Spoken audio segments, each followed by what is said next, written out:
First up, we got Lilo bundled up and Hades in full schema. Like I said last time, this time we will not be describing the cards because we'll just be showing them on screen instead.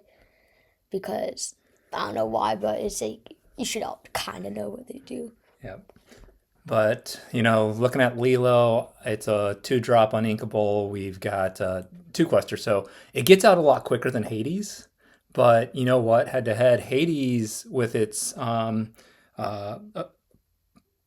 chosen opposing character gets put into the player's inkwell face down. It deals with Lilo and bypasses its ability of the first time it would take damage. It doesn't take damage. So I think even though Lilo is fast, Hades wins this round. Okay, now next up we have Moana and Angel. So Moana is the card that lets you put extra card into your inkwell, and Angel is the one that lets you discard a card to deal 2 damage to your chosen character once per turn, and also has resistance 2 if you have no cards in hand. Ooh, this one's a little bit tougher. They're both from set 11. They're both being played in the meta, and I think they have a lot of similar stats outside of their abilities. But as a Amber Steel player, I'm going with Angel. I would like to say Moana will let you to get to the 7, and if you're playing Amber Steel or Purple Steel, where this Angel is most commonly found, I feel like the ability to have 7 ink against that type of deck, you're able to get your Hades down, and you're able to get. It depends what color combination. If you're playing purple, you're able to now get a Sphin and a Genie down at the 2 4-drops, which are probably purple's best drop in the game right now. And I feel like Moana is really good, but I feel like Angel could deal with Moana like super fast. Yeah, you got to discard 2 cards in order to deal with Moana, but still, your Angel's just such a threat. I would like to say Moana is in the Sapphire area where Hades is. So I feel like Moana actually, my opinion, I think Moana has this game.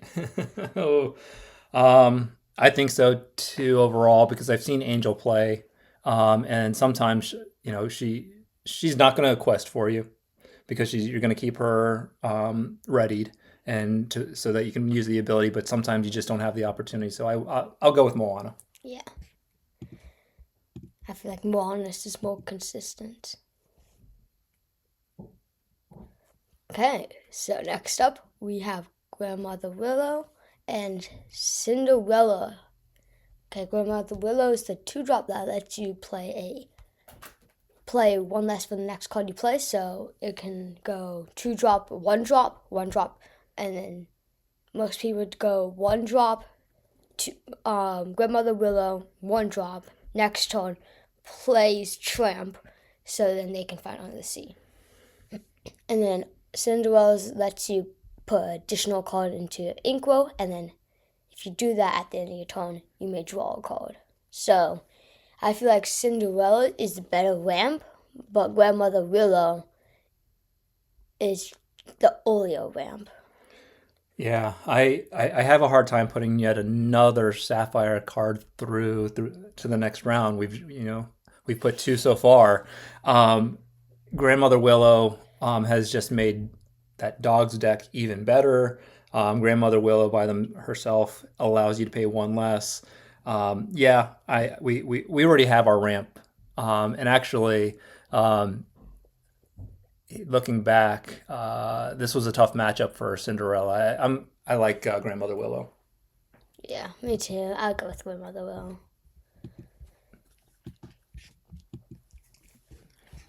Next up, we have Yzma and Mickey Mouse, Giant Mouse.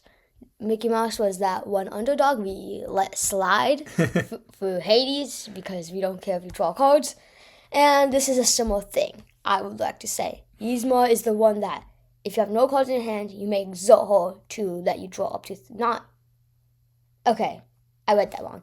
If you have less than 3 cards in your hand, you may exalt her to draw up to 3 cards. So that's really good if you ran out of cards and then just exhaust and play more cards, and like it seems really good in Jafar Wheel when you don't have a whole new world for Infinity, and it just is a great card draw. It's you can think of her as like a Demona ability kind of. Well, when you play her, you may draw up to 3 cards, but except it's just you, not your opponent. But giant Mickey Mouse, Giant Mouse is the one that is the. I always have to say the stat. It's just crazy. The 10 cost on Inkable, that's a 2/2 that quests for 5, and it has Bodyguard. And the biggest ability is when it's banished, you may deal 5 damage to each opposing character. I am going to with Mickey Mouse, Giant Mouse again, because we don't care if you draw 3 more cards. Because if you banish this Mickey Mouse, we are winning the game. But it's so hard to get Mickey Mouse on the board. You have to figure out all the ways, and I can't remember the combination. I'm sure the people out there do, but Mickey Mouse at the 10 cost on Inkable, it hampers your deck. Yzma has its place in several decks, and yeah, both these cards have been out for a while, right? Mickey came out in set 8, Yzma was set 7? 6. 6. 6, yeah. And just recently, Yzma just came into the meta, back into the meta. Mickey Mouse, I think you have to build a deck around him. I'm going with Yzma. I want Mickey Mouse. I'm sorry, Mickey. Today, even though you're the giant mouse, Yzma's sneaking under you. But here's the thing, make you think about it. If Yzma is the only, like, if it's a head-to-head matchup and Yzma is all she's doing is letting you draw cards, you just keep on questing Mickey Mouse for 4 turns in a row, and you win the game. Or your Yzma people can like get rid of him, and then he wipes the board. So I feel like Mickey Mouse in a head-to-head matchup, like we do all the other times, we gotta go with Mickey Mouse. You make a fair point. We'll go with Mickey Mouse. Yeah.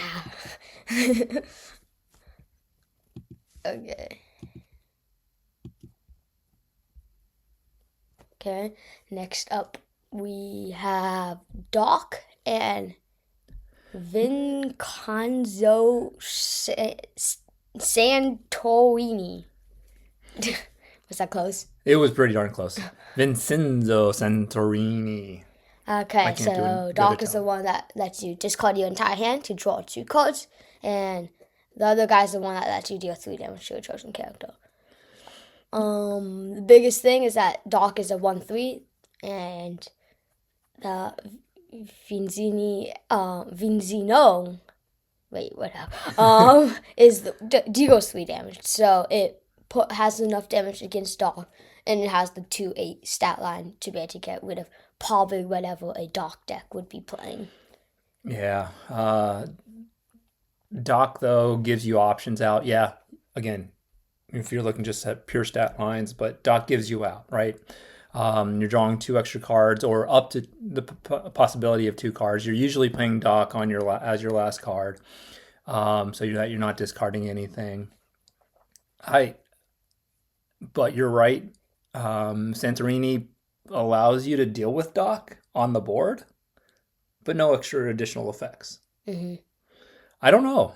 Looking at the head-to-head matchup, I'm kind of torn here. I'm going with Doc because we never have to forget that Doc is the 2-drop and the other guy is a 7-drop, and Doc is going to allow you to draw 2 cards, and you're allowed, against our rules of this thing, you're allowed to use the cards of whatever you draw to play. So in a Doc deck, whenever you draw 2 cards, you're usually going to get something decent. So you just play those 2 cards, and now your opponent can't really do anything about it before you can quest those cards like 5 times. Yeah, but with Doc, either you're maybe you draw that strength or a card that can help deal with Santorini. But yep, I support Doc. Next up, we have Pocahontas and Iago.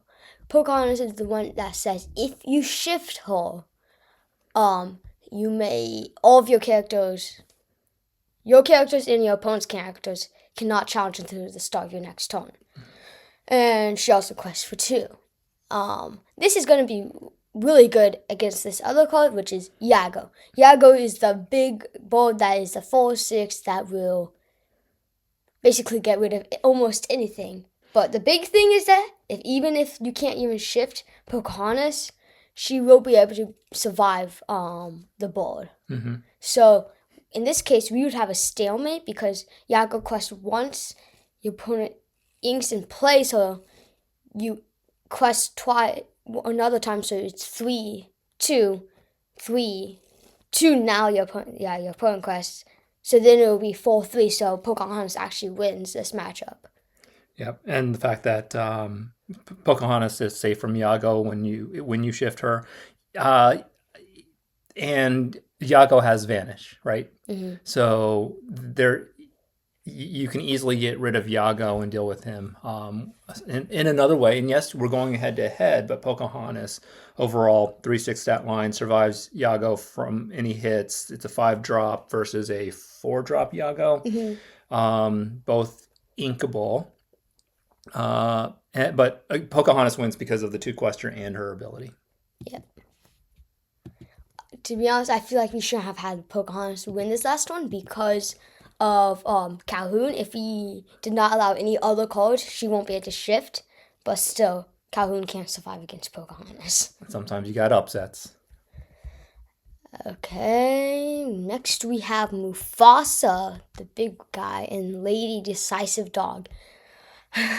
I feel like Mufasa should win this one, but he will not because there's a certain reason. Mufasa is the 8 uninkable that's a 4/9 that quests for 4, and when you play him, it's a force you to you have to return 2 cards from your inkwell to your hand, so you still get the cards from your inkwell, but then also whenever he quests, ready all your ink. But then Lady the Decisive Dog is we'll find out. Lady is the one that is the 0/3 that will quest for 3 if you play 3 other characters or give it strength somehow by having it 3 strength.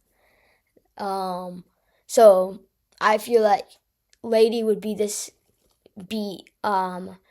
Mufasa if you could play cards before, because Lady could get her 3 strength and then quest for 3.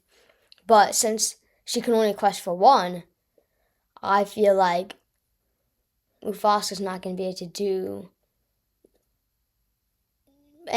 Mufasa is going to be able to overquest Lady, or also be able to get rid of her. Just fast enough, though. But Lady's coming out at 1. You got the tramp right behind her because you pay 1 less with her on the board.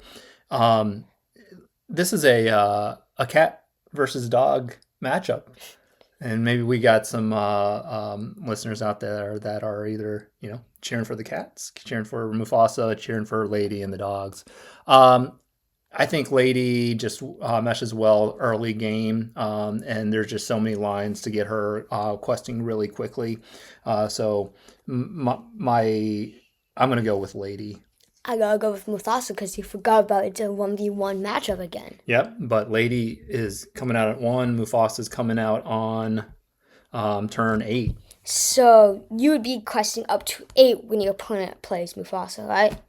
So when your opponent plays Mufasa, your opponent only has to quest 5 times while you quest 5 times. You'd be at 15 when your opponent's at 20. And also, Mufasa could easily get rid of Lady. And also have 2 more cards in your hand because of the ability that you return 2 cards from your inkwell to your hand.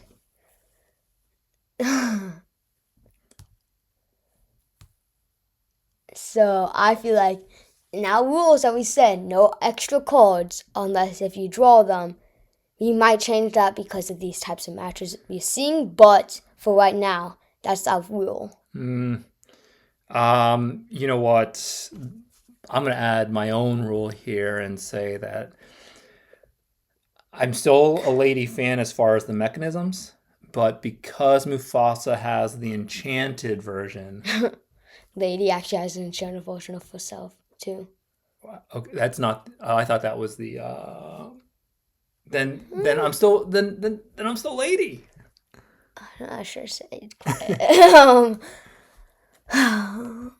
like, do you really want, lady, another dog card that is so good in the game that it overpowers the whole entire meta to be a card that is not that good and just like lose to a overpowered card Okay. because of its enchanted?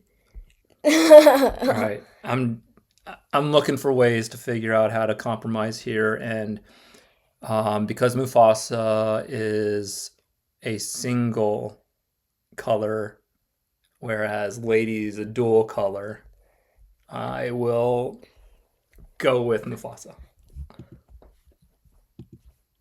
You win.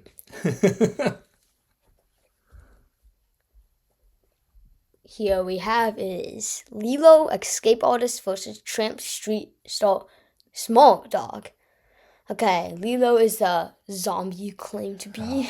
The two the one that's a 2-cost inkable, that's a 1/2, that quests for 2, and at the start of your turn, before you draw cards, before almost anything happens, you have to make a decision.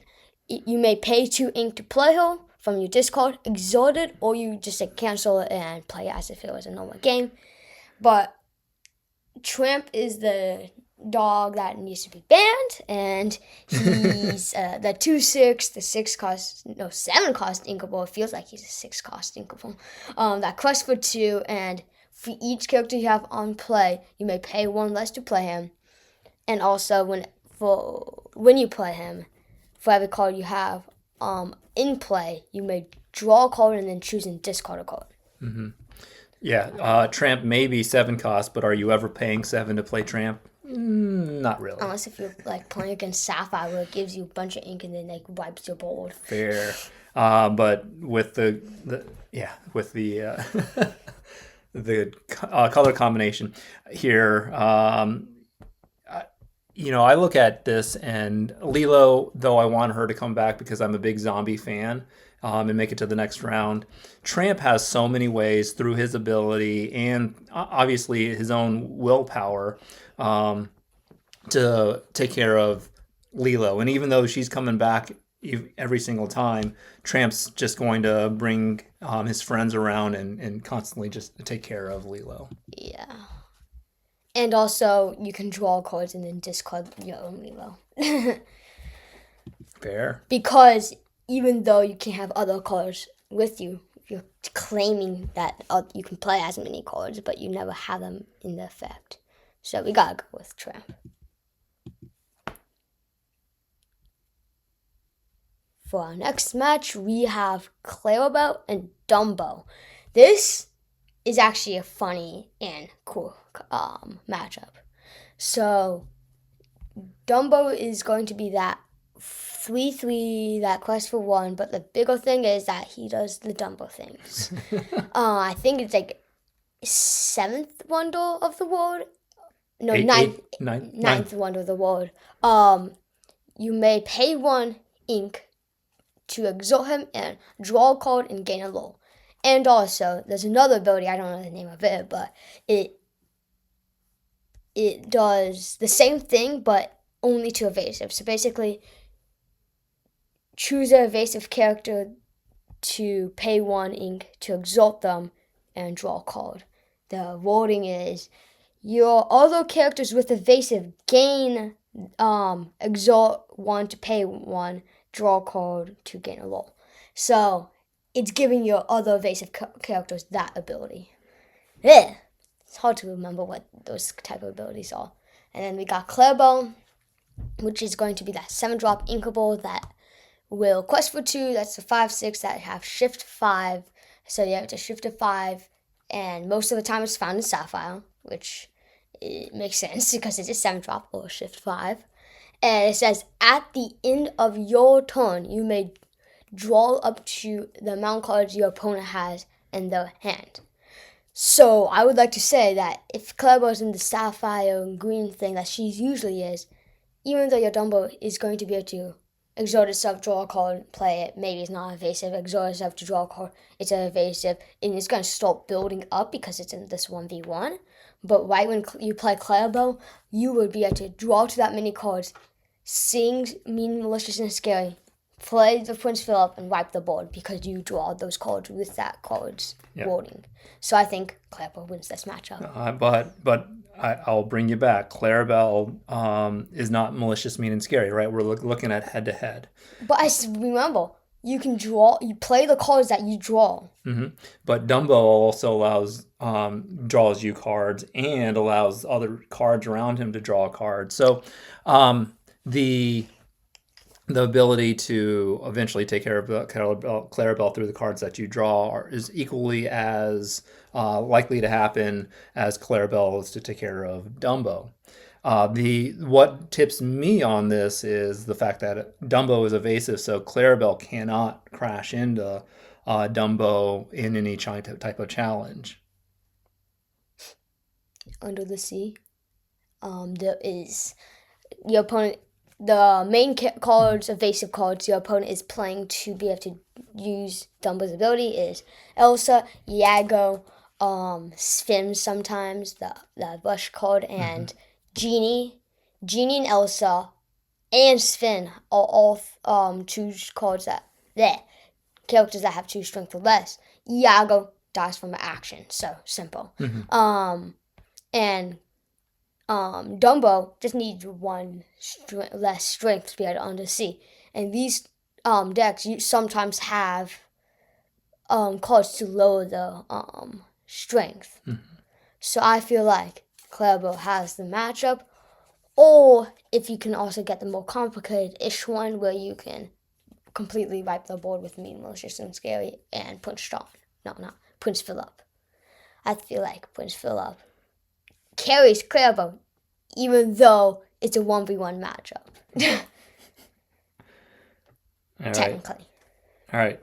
I'm going with your rules, your decision here, with a little bit of protest, but okay.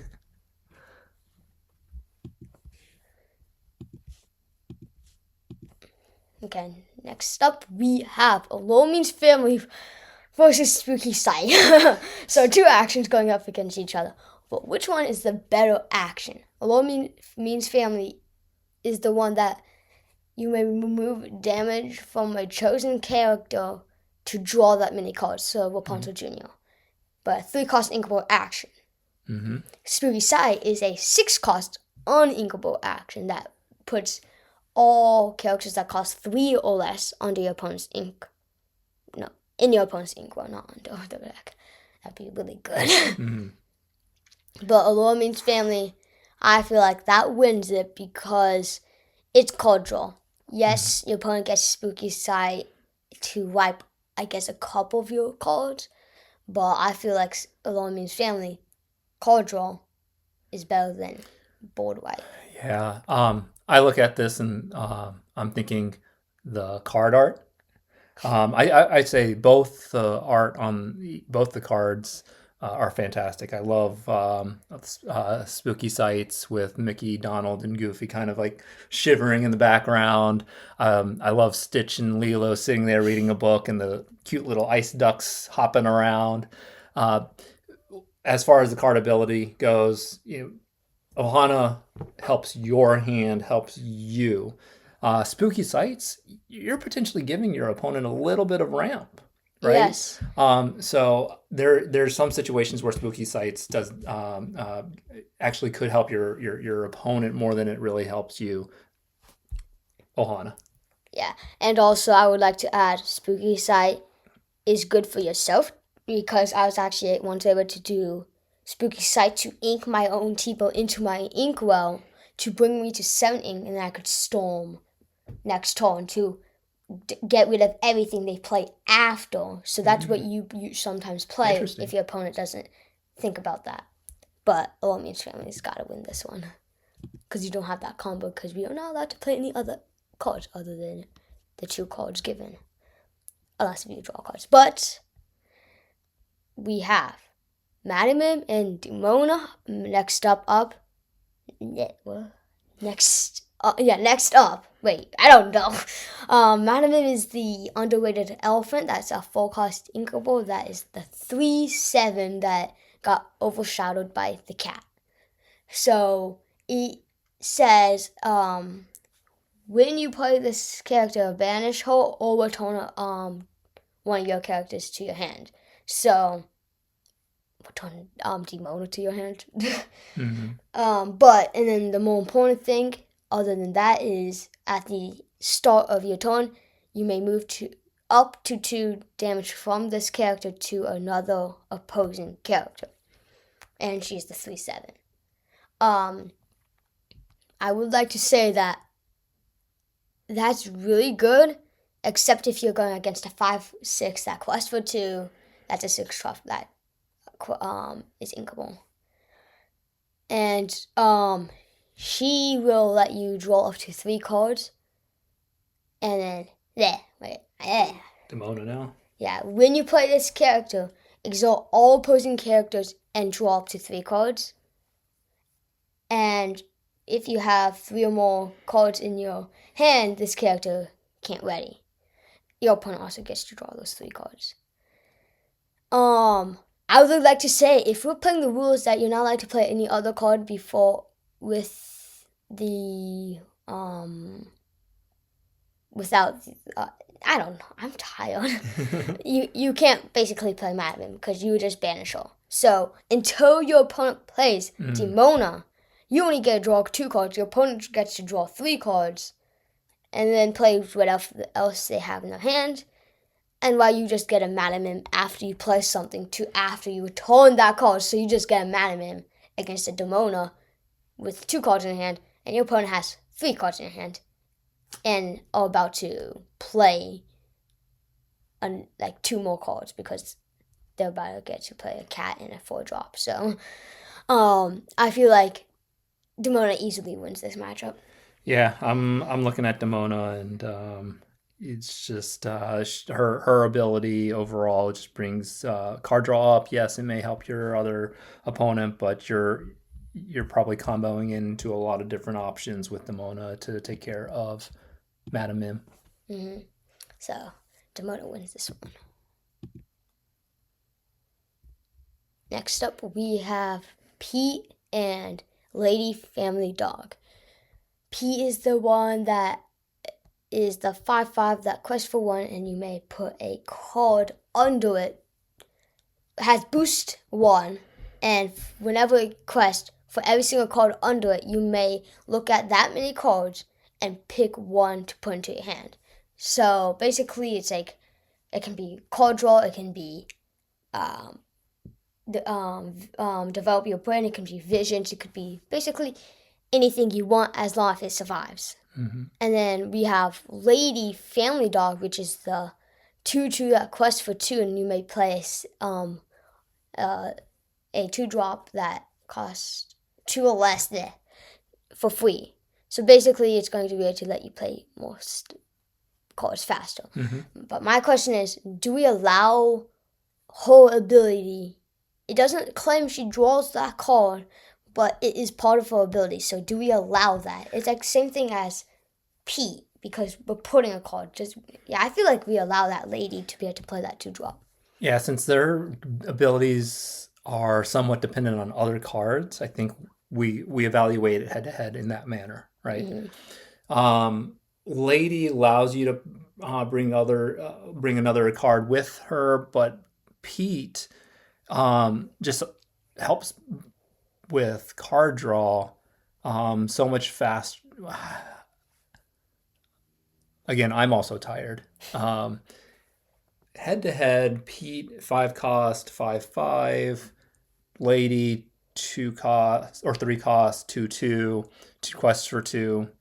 I'm actually, as much as I want to choose Lady here, I think I'm going to choose Pete from a head to head because of the bigger stats. Mm-hmm. And usually in the ambo that Lady's in, you're not going to be able to get something that will have 3 strength. Right. The only thing I can think of on top of my head is the 5 cost uninkable Lady. But I feel like Pete wins this. Again, it's a shift target, bringing another card what was it, Lady Miss Avenue, Fifth Avenue, or something. Mm-hmm.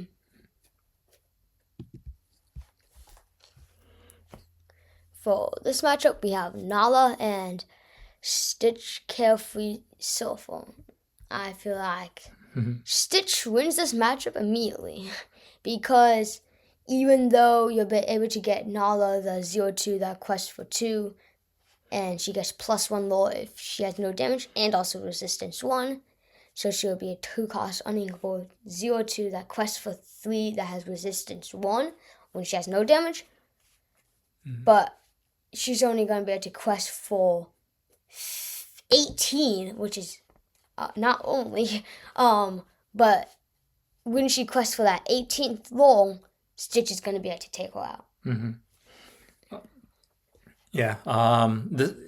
Weirdly, this is another cat versus dog because isn't Stitch a dog? Yes, he's a dog. But yeah, again, Stitch's Carefree Surfer ability, again, allowing you to card draw. Also, the bigger stats. And what did we say he was? A 5 drops? He's a 7 drop. 7 drop. Thank you. I'm going to go with Stitch on this one. Yes. Okay, we have Go-Go Tamagogo versus Cheshire Cat.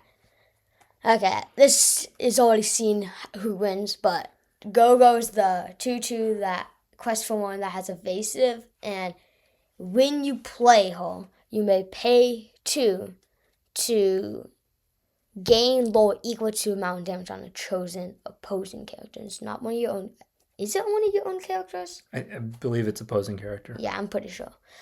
But it has evasive, which is really important. But Cheshire Cat is the 3-4 that quest for 1 that has boost 2, and whenever you put a card on this character, you may move 2 damage from a chosen character to opposing character. But Go-Go has evasive and it's a 2-drop. So even though the Cheshire Cat can counter it, it never can challenge it, and has that 1 extra turn earlier that you're able to get Go-Go. So you're going to be able to make it to 20 lore before your opponent can do anything about it. Yeah, you make a great point because I was thinking if the ability, Cheshire Cat's ability to move damage, but if you can't put damage on one of your characters, Cheshire Cat's not moving it. Mm-hmm. So I was actually thinking that Cheshire Cat was going to win this matchup. Yeah, but when I said that this one's kind of obvious, I just realized Go-Go is evasive. I was like, oh, wait a second. Mm-hmm. Yeah, we'll go with Go-Go. Even sneaky. For this next matchup, we have Let It Go and Under the Sea. Double actions yet again. Double songs. Yes. So which one's the better song? Not the action. It would be funny if the finals was a song version of action. Ooh. That would be so funny. But Undersea is the full cost uninkable that lets you put all opposing characters that have 2 strength or less into your opponent's bottom of the deck. And Let It Go is the one that puts a chosen opposing character into the inkwell. So Let It Go, single choice. Under the Sea, multi-choice. Under the Sea. Jeez.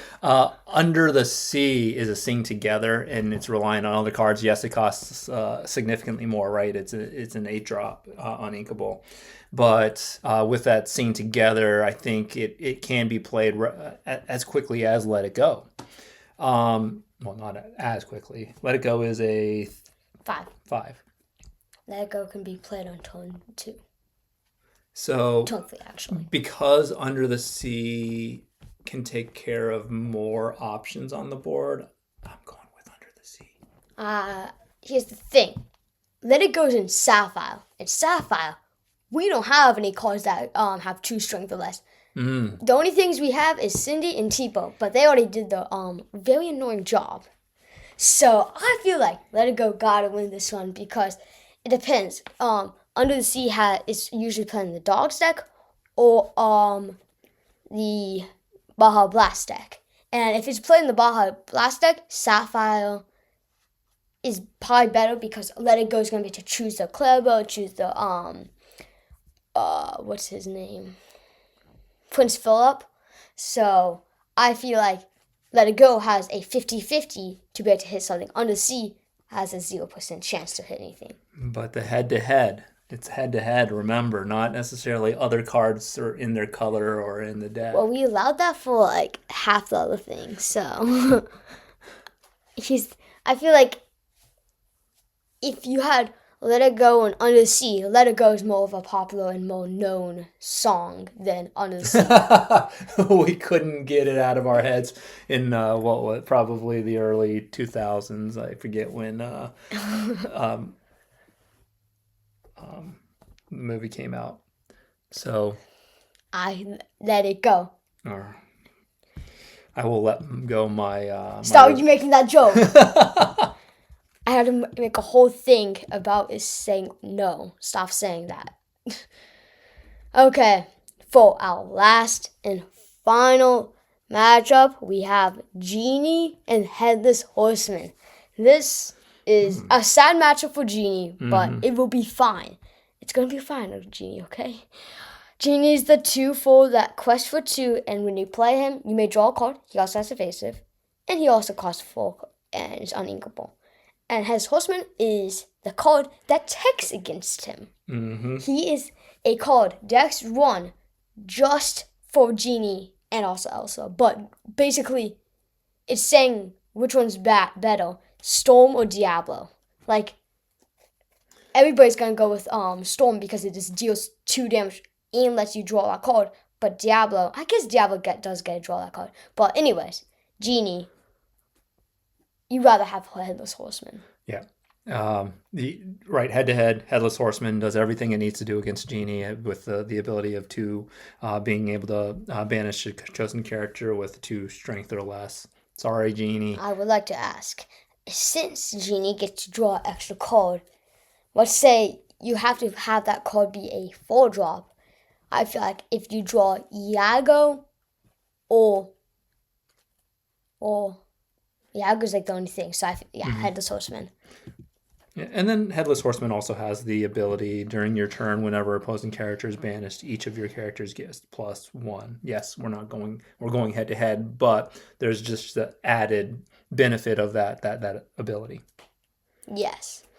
Okay, and that is everything. That was faster than I thought it was. Now we're down to 16, and we will do the 16 in another video. All right, then thanks for tuning in, and I hope that if there's things that you don't agree with or things that you agree with, again, with the mindset of head to head, feel free to let us know what you think.